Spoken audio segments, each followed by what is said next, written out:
A Vale História, em parceria com o 8º Encontro de Pesquisa em História da UFMG, tem o prazer de entrevistar Iclis Rodrigues, responsável pelo canal Leitura Obriga História. Ele é formado em História pela Universidade Federal de Santa Catarina, é mestre pela mesma instituição e atualmente está realizando a sua pesquisa de doutorado. Iclis, obrigado por ter aceitado o nosso convite. Eu que agradeço o convite e a oportunidade de estar aqui na Federal de Minas Gerais. Primeira vez na instituição. Ah, que legal. A gente que agradece. Então, vamos lá. A proposta do canal Leitura Obriga História é trabalhar com conteúdos acadêmicos de uma maneira mais acessível ao público. Conte-nos um pouco mais sobre a proposta do canal e sobre como está, ao mesmo tempo, inserido na academia, desenvolvendo uma tese de doutorado e, paralelamente, trabalhar com uma rede social popular e com um alcance tão grande como o YouTube. Como uma atividade contribui para o desenvolvimento da outra? Então, eu não sei se eu poderia responder de forma muito incisiva o quanto uma contribui com a outra.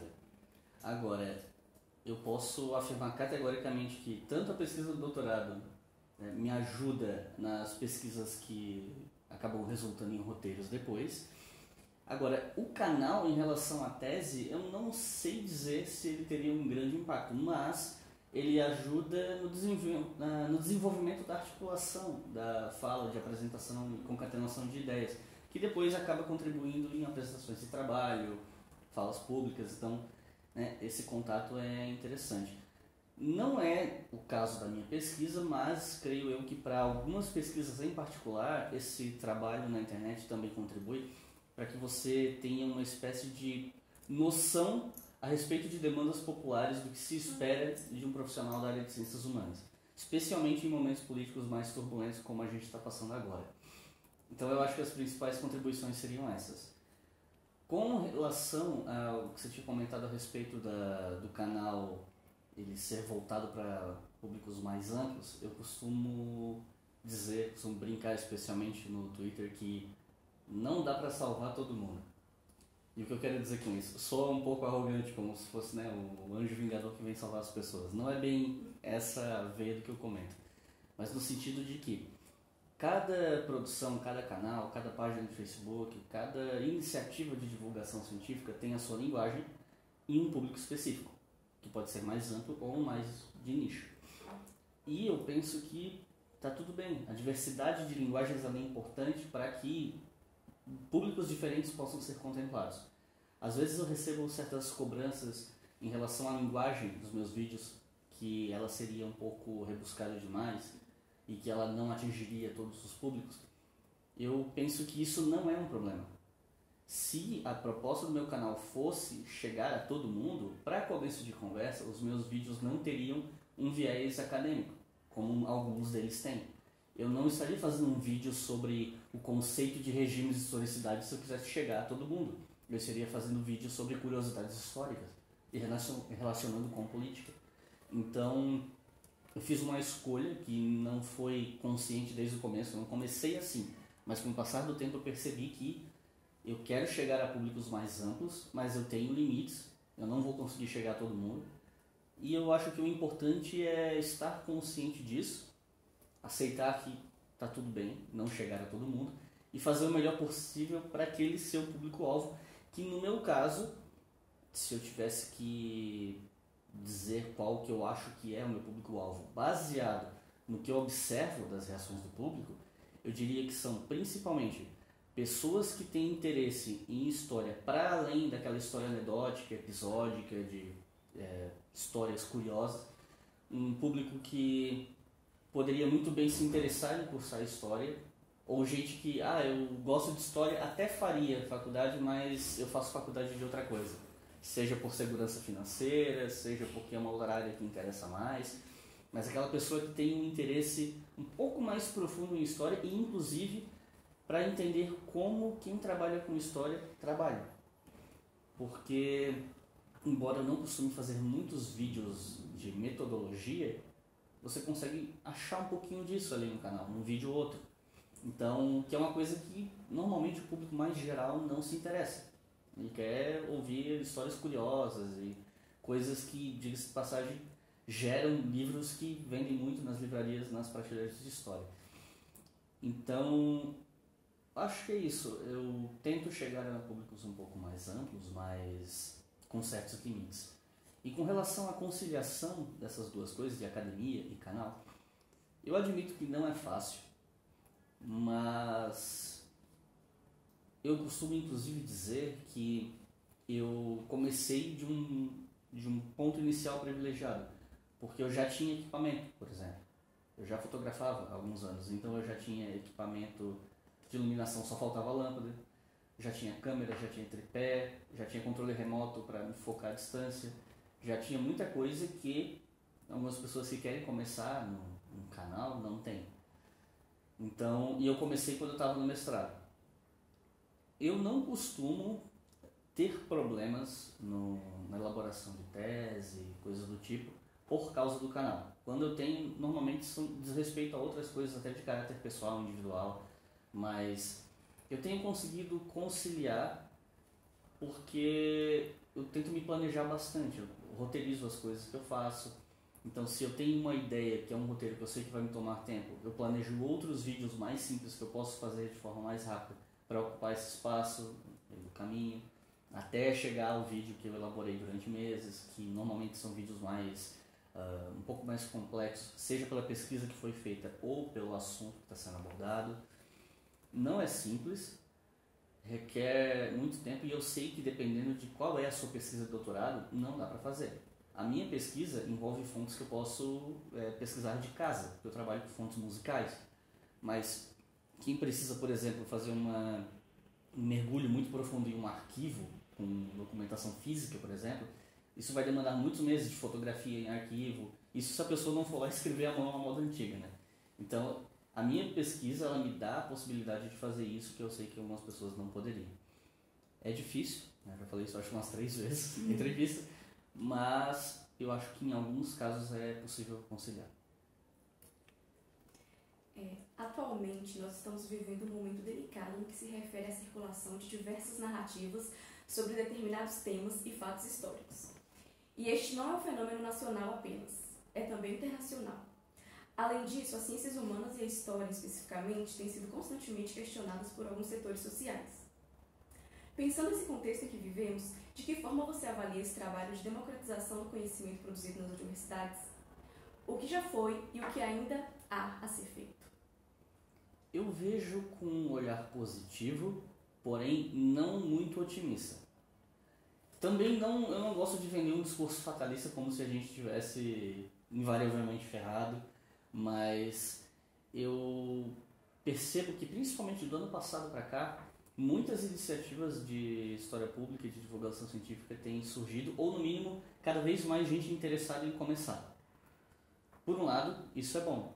Por outro lado, uma coisa que me incomoda é, precisou que a situação chegasse no ponto que chegou para haver uma movimentação em massa, para que inclusive departamentos de história do Brasil começassem a ter aquele clique de, olha, a gente tem que levar o que a gente está produzindo para fora, fazer as pessoas entenderem como a gente trabalha. E, como eu disse, me incomoda o fato de que precisou chegar no ponto que chegou para isso acontecer. Por que não antes? Eu não vou falar aqui como se eu fosse alguém que desde que eu comecei a publicizar material de história, ainda em 2009 com o blog, o canal foi só em 2015, eu não vou falar como se eu tivesse imbuído de um grande sentimento de dever cívico. Não estava, foi uma experiência. Levou tempo para começar a entender que ele tinha também essa importância de ocupação de espaço. E aí fica fácil para mim falar isso porque eu já estou lá. Mas, mesmo assim, eu acho que antes tarde do que nunca, porém que pena que foi tarde. E eu realmente espero que em algum momento no futuro, quando a situação estiver um pouco mais branda, e eu acredito que esse momento delicado vai passar, em algum momento vai arrefecer essa perseguição e tudo isso, eu espero que quando esse momento chegar, a academia não retroceda mais. Não aconteça uma coisa do tipo, pois é, agora as coisas estão um pouco melhores, né? E as iniciativas de história pública começam a diminuir porque supostamente não seria mais tão necessário. Eu espero que isso continue, tem que ser permanente. Eu espero que não seja só pelo desespero. E uma outra coisa também que me causa um certo ceticismo é que eu tenho visto, como eu disse, muita gente interessada em começar. No entanto, a gente precisa pensar não apenas as iniciativas, mas o impacto social dessas iniciativas. Porque algumas iniciativas, às vezes, elas têm uma cara tão institucional que elas têm muita dificuldade de ter apelo para fora da universidade. Então, assim, a universidade fez um podcast para divulgar as pesquisas. Ótimo. Mas para o público que está lá fora que precisa ouvir, ele tem cara de podcast institucional, como uma grande propaganda que está ali, sabe? Que não tem um apelo da pessoa ouvir, não, eu vou ouvir porque o negócio me interessa. Então, eu acho que a gente ainda está tateando para descobrir como chegar nas pessoas. É um caminho que a gente ainda está aprendendo de como fazer com que não fique com uma cara muito burocrática, muito engessada. E uma outra coisa também é que não adianta nós termos dezenas ou centenas de iniciativas minúsculas. É importante que as pessoas, se elas sentem uma motivação de ir fazer esse trabalho, se elas acham que elas vão ter tempo, condições financeiras e força de vontade para fazer um trabalho de longo prazo e que acha que vai se dar bem ou com a câmera, ou com texto, ou com podcast, com áudio, ótimo, vai fundo. Mas eu tendo a pensar que algumas iniciativas grandes têm mais poder de influência social do que um monte de iniciativas pequenas.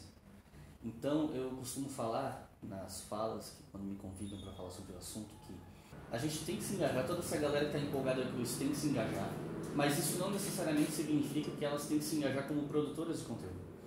A gente tem que se engajar também como público, porque muita gente não tem condição de fazer, por falta de tempo, falta de equipamento, falta de familiaridade com a câmera, vergonha e tal, mas a gente tem que se engajar como público. Tem muitas iniciativas por aí, de canais, que morrem na praia depois de alguns meses ou até anos, porque ninguém assiste. E o meu canal quase passou por isso. Só que eu acabei, acabou que o meu canal foi divulgado em umas páginas, aí depois as coisas, fiz um vídeo que começou a trazer inscritos organicamente pro canal, aí a coisa andou. Mas se eu não tivesse tido essa divulgação e talvez esse vídeo eu não tivesse feito, provavelmente eu teria desistido. Então é preciso que as pessoas também se engajem como público. E aí quando eu digo em apoiar, eu não falo só em apoio financeiro, eu falo em apoio assistindo, compartilhando, e não só pegar o link e colar, é pegar e fazer aquela recomendação que ela é mais pessoal, de dizer, pessoal, esse canal é assim, assim, assado, ele faz esse tipo de trabalho, tem esse tipo de vídeo, convence as pessoas a dar uma chance pro vídeo e a partir dali, talvez essa pessoa se engaje permanentemente. Usar os vídeos em sala de aula, tanto professores de ensino básico quanto superior, não seja para problematizar o vídeo, para apontar problemas, mas usar esse material, sabe? O engajamento como público ele é tão ou mais importante que as iniciativas. Porque, como eu disse, muitas iniciativas minúsculas não causam muito efeito. Acaba virando uma espécie de placebo. A gente sente que está fazendo algo pela divulgação, mas se ninguém está assistindo, alguma coisa tem. E isso não necessariamente é culpa de quem está produzindo, sabe? A gente também não pode culpabilizar a pessoa que não está conseguindo chegar no público. Às vezes tem outras questões que envolvem algoritmo e desinteresse das pessoas.